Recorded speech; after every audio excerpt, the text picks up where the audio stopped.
I'm here to talk with you about the National Children's Study. We'll talk about 25 minutes here.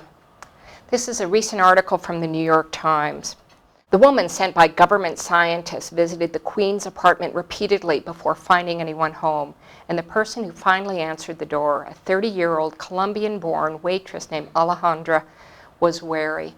This had to do with the initiation of data collection at 7 sites in the United States, this one being in New York City.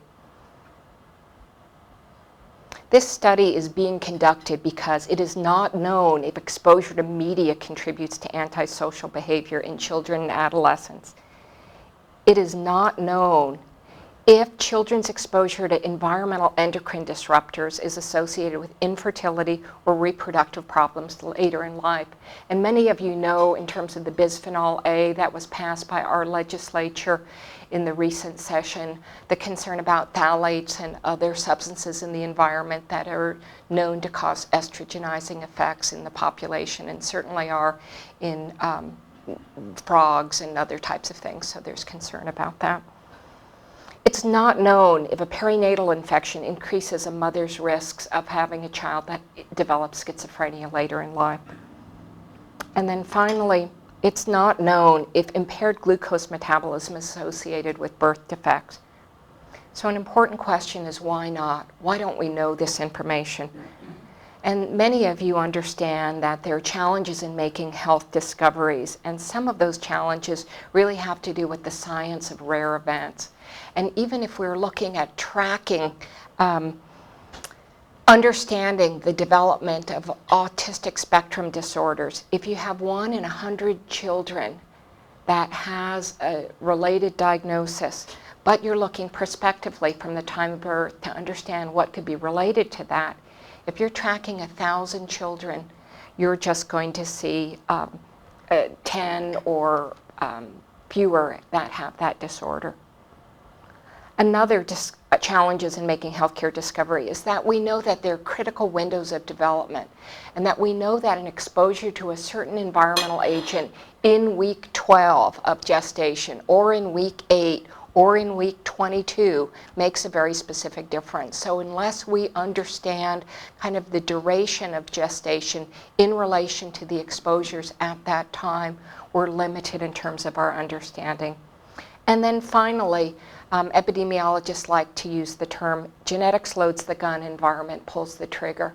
The idea of initiators and promoters in terms of the causation of disease, that sometimes there's a genetic predisposition and then one needs an exposure later in life. That's why when we look at small or short-term studies looking at individual diseases, we are limited in our understanding, and why the National Children's Study is being conducted. These questions and many more will be answered by the National Children's Study.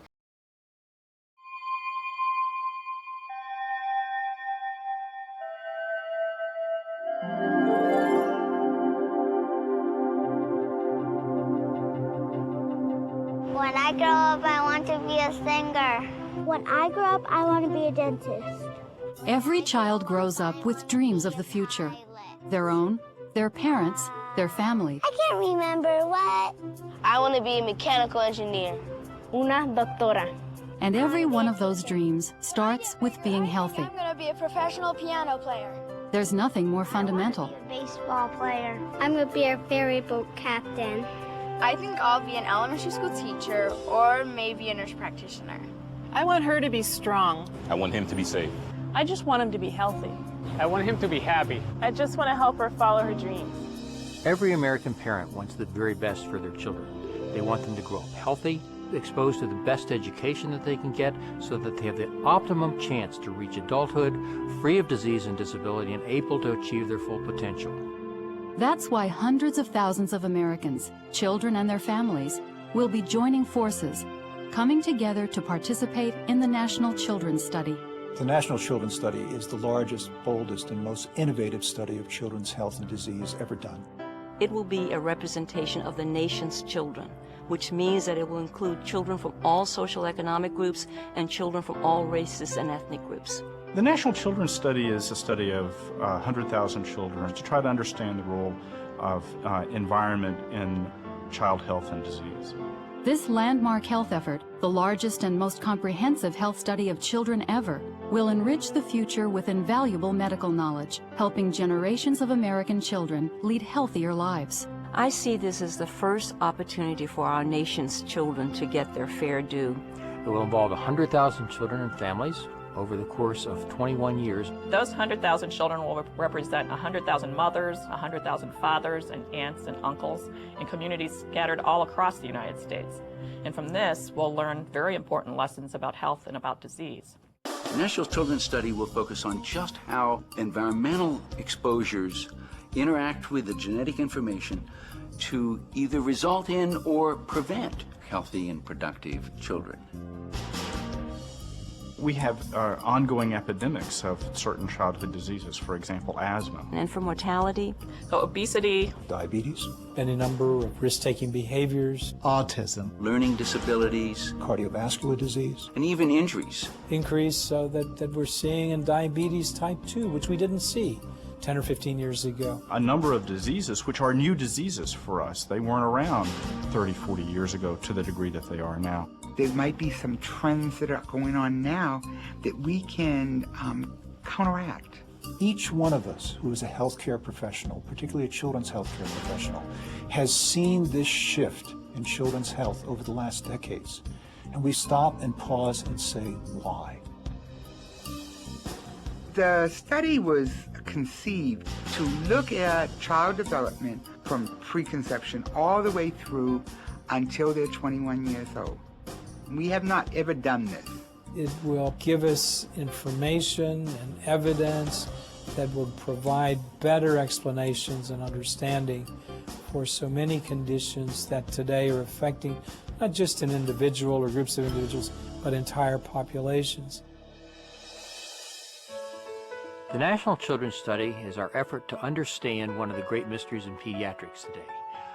What role does environment play in causing diseases that we don't know the cause of otherwise? It goes from environmental to social to physical. Their prenatal environment. The food you eat. The water that we drink. The quality of the air that we breathe. The soil that the child plays in. We have new tools for measuring the environment. We have the capability of looking at DNA now in relationship to the environment from the Human Genome Project. We have the computer and data management capabilities that allow us to put all this together for the very first time. And all at the same time, we're pledging in return to maintain the confidentiality of this information. Getting those kinds of answers won't be quick, but it's already underway. Researchers are talking to hundreds of thousands of Americans, inviting them and their babies to take part. Each child will be enrolled at birth and followed for 21 years. We are asking individuals to participate in the study as volunteers. All of us love children. All of us want a healthy society. And I think that's one of the reasons why a young woman would want to be a part of it. A father should want to be involved in the study just as much as a mother, because the two of them are going to have a child, and both of them equally want nothing more than for that child to have a healthy life and to become a healthy adult. It's one of the greatest opportunities, I think, to participate in a study that involves future generations. As a participant, they're going to tell you a lot about the study. You can talk it over with your family members so that everybody knows what this is going to be like.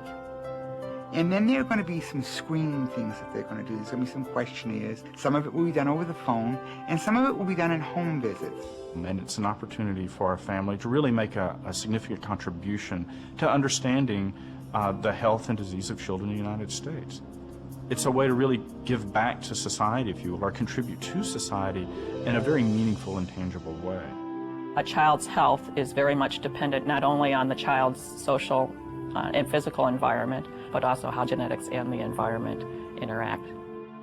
We're going to learn a lot from the National Children's Study. This is a critically important study at the right time with the right people doing it. It's a great opportunity to participate in something that's going to make a huge difference. I fully expect that in the future, people will look back on this and they'll say, my kid was in the National Children's Study, and that will be a point of pride for that family. This is not just about a research study. It's about our community, it's about our lives, it's about our families, about our children. I'd want to be in the National Children's Study to learn why kids have allergies. Why do they have asthma? Are overweight. To learn more about our health. Our environment. Because we need more answers about children's health. For our kids. For everybody's kids. I'd want to be in the National Children's Study because it's important. Because it's important to me. It's time. It's time. It's time. It's never been done before. It's something I can do for America. For my children's children. Because when I grow up, I just want to be healthy. When I grow up, I want to be a horseback rider. I want to fly airplanes. I want to work for the CIA and be a spy. I want to be a TV reporter. We just want our kids to grow up healthy. When I grow up, I'm not sure what I'm going to be, but it's going to be fun. This is the largest study of children's health ever conducted. Genetic and environmental factors are defined very broadly. This study's been in development for about 10 or 11 years, and the funding has been up and down. There's a lot of concerns about, the support and how this comes together. It's an NIH, CDC, and EPA partnership, so it really it's very unique to look at this kind of funding base. The home is at NIH's National Institute for Child Health and Human Development. The cost is estimated at $3 billion over a period of 25 years, and there's been some recent articles about the level of support. Universities are contracted with, so it's not a grant. It's almost like a cooperative agreement where time and effort are covered. Let's look at the 28 hypotheses that have been shown. I'm just going to show you 3 of these. Birth defects from impaired glucose metabolism, and then here's the hypothesis associated with the risk of cardiac malformations, central nervous system malformations, and all birth defects combined. Second one, non-persistent pesticide and neurobehavioral skills. Repeated low-level exposure to pesticides increases the risk of neurobehavioral and cognitive outcomes in infancy and later on in life. And then hormonally active environmental agents in reproductive development. Exposure to such agents can alter the development of the reproductive system and can result in cumulative effects later in life. So there's 28 hypotheses that are like this, that are linked to very certain types of specimen collection. So here's what the specimen collection looks like. Priority exposures, those are defined very broadly in terms of how often children watch TV, nutritional factors, soil collection, collection of specimens in the home. And then those are linked to priority health outcomes, and examples are preterm birth, birth defects, autism, learning disabilities, head trauma. There's quite a bit about injury epidemiology in this study, asthma, and then obesity and physical development. And so when we think about this type of study, if you remember the Framingham study, what we know about cardiovascular disease, or the Women's Health Study with the data released 5 or 6 years ago about the relationship with exogenous estrogen and the subsequent development of breast cancer. So that's how we know through these prospective cohort studies. And because they study people before the occurrence of the disease and data are collected throughout that time, they have the ability to make that connection in terms of causation. So how does this happen? There are 4 million births in 3,100 counties in the United States. Data is collected in 105 locations in the U.S. Certain neighborhoods are selected, and we'll talk a little bit about that. A lot of that is done through Google satellite mapping. In fact, we'll show you a picture of a place where NIH said we were supposed to have 20 births, and it's essentially a field in Mattawa, And so that we're trying to reconcile kind of reality there. All samples, all households are sampled within that. It's a door-to-door survey, at least for now, and then eligible women. So this is contracted to the University of Washington, and Elaine Faustman is the director. She will be the director of the Pacific Northwest Center in 4 counties: King County, Thurston County, Grant County, and help me, Phil, Marion County, Salem, Oregon is the 4th one.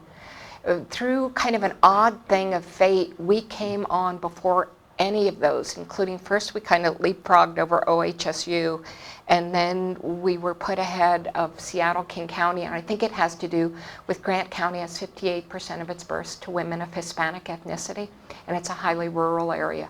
So we'll be preceding that, but Dr. Faustman at UW will have oversight. So that's the UW and the WSU teams. These are messy, complicated studies that involve the collection of a lot of biological samples. When things begin, when people give birth, placenta, cord blood, and meconium will be shipped to a data bank at NIH. So we'll need people there for each one of these births to make sure that the specimens are collected correctly, in addition to the samples in the home. I've watched that video like, I don't know, a couple dozen times, and it's always that Loretta Jones last statement about this is for our communities, our families, and our children that always sticks in my mind. I think it's a beautiful statement, the way that she makes it.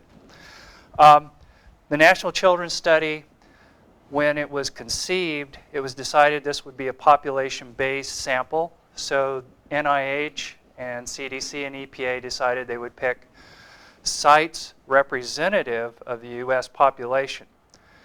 And in doing so, they picked 105 sites all over the country. Now, so this shows all the 105 sites plus actually 7 Vanguard Wave 1, they call them Wave 1 locations, where the study has actually been undergoing for the last year and a half. And the purpose of those study sites has been to basically test out the process, the protocols of the study to see how well things are working. And they're learning a lot. And a lot of that is starting to come back to us as how we're going to be doing our study in Grant County.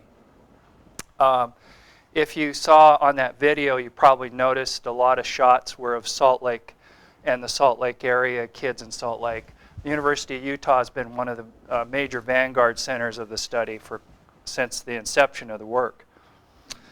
So now we're under the process. What has happened is the NIH has decided to expand what they call the Vanguard concept to 30 new sites around the country, where we will actually start some pilot work, and primarily in the area of recruiting and enrolling women and their babies into the National Children's Study. So the only one that will be occurring in the Northwest, as you'll see, is up that dot up there in Washington. That's Grant County. Hopefully most of you are familiar with Grant County. If you're not, it's when you're on I-90 going to Seattle. That you cross it when you get into Moses Lake. So I'm going to talk a little bit about Grant County and how it fits into how we're working there. Of course, it was selected probably because it represented a rural environment, an environment where, as Pat said, a large number of Hispanic and Latino population, 58% of the births are to those women. It's one of 26 rural sites. It's actually probably one of the more rural sites in the study. It has a really varied population and geography. You know, I think if you've never gone north to south in that county, it's hard to understand how much variation there really is from north to south. If the north tip is Grand Coulee Dam, and of course Grand Coulee Dam created the Columbia Basin Irrigation Project, which essentially set what Grant County is today, which is a large agricultural region in the country. The sign on the interstate always says the largest potato producing county in the country. But it's also home to like server farms for Microsoft and Yahoo. And my understanding is there's approximately 2 to 3 more server farms getting ready to probably develop in Grant County because of some tax incentives that were just created by the state legislature. It's just a really varied community. Rex Silicone is there in Moses Lake, as well as the Genie Industries that make the lifts. It's varied in that certain areas are very rural, and that rural character is defined by a lot of farm workers. In Mattawa, what we'll see is variations in housing during the year. If you went into Mattawa, say in the middle of winter, it might have a population of 2,500 people. If you go there during the summer, the harvest season, it can have populations of around 6,000 people. So if you are looking for women who are going to be giving birth, you better go when they're actually there and working. You don't show up in the middle of the winter. And of course, there's, as Pat talked about, there's this issue with, this was the piece of property, well, there was actually this huge census block is what we work with, where actually the State Department of Health had geocoded something like 25 births to this particular area. So we were interested in when we went out and looked at the area and going, gee, it's really hard for us to believe that that one household was having something like 25 births per year. And so those are just, you know, the logistics of a study where you're trying to sort out data and make it fit on the field. Just a little bit about who can enroll in the National Children's Study. The very simplest explanation, and there's a lot of underlying details that we really don't want to get into, are that women must live in a selected segment. So what we are in the process of doing, we take Grant County as a population. We're not going to sample everyone in the county, so we're going to pick geographic areas within the county that still are representative of the overall population of the county. We have actually just completed that process. And then, so if a woman lives within that specific segment, then we would want to be interested in enrolling her if she is of the age of 18 to 49 years old, if she's pregnant or is thinking about becoming pregnant in the next few years. And of course, we are also trying to enroll the father. So the biological father is trying to become part of the study, someone who is in tandem with the mother, helping us gather data during the pregnancy and then on through the child's life. So what are we likely going to be collecting? And I say likely because what the National Children's Study is doing is anything but static. It's what I call a very dynamic process at this time. In fact, the people in the video, a lot of those people have changed. The director of NIH has changed. The director of the study has changed. The current director is Dr. Hirschfeld, who's a captain in the Public Health Service. And he has a lot of different opinions about how we should proceed. It's amazing when you talk to so many experts at NIH and at the universities, you can get so many opinions of how a study like this should be put together and how you would proceed with the work. And I think a lot of that opinion and things are being worked out. We're learning in the field through the Vanguard studies how the study should go. And so I say likely of what we're going to actually be collecting. Doing a lot of information collection via questionnaires, and that's collected through computer-aided technology where we actually believe, I think the plan for us in the field this summer is we'll be actually carrying Apple iPads into the field for our data collection. We think it's a really good tool for what we want to do. Plus, it can immediately send data via cell phones to a server at UW, so we collect the data immediately. There'll be biological samples from the mom, the child, and the dad. Pat's talked about some of those at the birth visit. We'll be sampling from the child's environment, dust, soil, air, water if they live in a well, you know, if their home's served by a well in the country. There'll be about 15 home and clinic visits over the period of time initially. We'll go every 3 months during pregnancy. We'll have 6 months, every 6 months through the child's first birthday, and then annually while the child's up to age 21. And I'll leave it to questions. You can start asking me how we follow people for 21 years. I won't go into this, but just to give you kind of a feel, this is just the environmental sample matrix, but you can see a lot of data is intended to be collected. Some of it has to be analyzed immediately. Some of it's stored. Some of the samples are stored for later. But it's just a lot of stuff. This is just, and there's a similar, even more complex one for the biological data collection. So what does this mean for Grant County? Well, it really means that this summer and fall, we're going to start recruiting in Grant County through it using, and we're going to be calling this a pilot study. So we have become essentially a vanguard center at this point. So we're not starting the main study yet. Like I said, the main study needs to, still a lot of things have to be worked out before we start that process. The goal of this pilot study is we're trying to get kind of a steady recruitment level. We're shooting for around 100 births over about 9 months is our goal. And amazingly, we figured to do that, we have to basically sample every segment that we have in Grant County. So for us, when you're going into a rural county and you're trying to do so much in so little time, it really almost looks like the full study. There'll be really minimal data collection during the pilot study. It's all questionnaire driven. We won't be collecting biological samples. And really a lot of the reasoning behind that is it takes time to learn how to do each of these steps.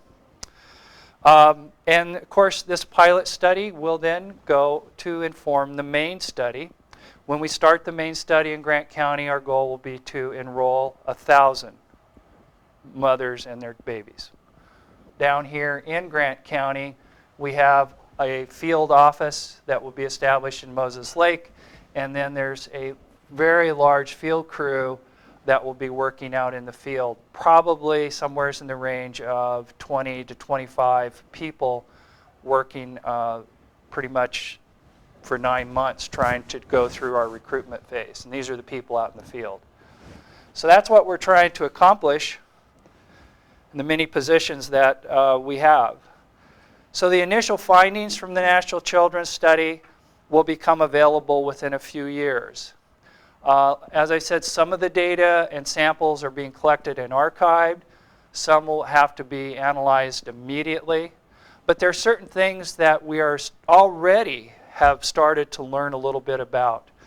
And as Pat was saying, I think low birth weight was one of some issues around low birth weight is something that they've actually already started to learn a little bit about in Queens because that was one of the early vanguard centers. So I think this is the type of study where things take a long time but are worth it. You know, good things take time. And of course, thousands will participate and millions will benefit, not only in our country, but throughout the world.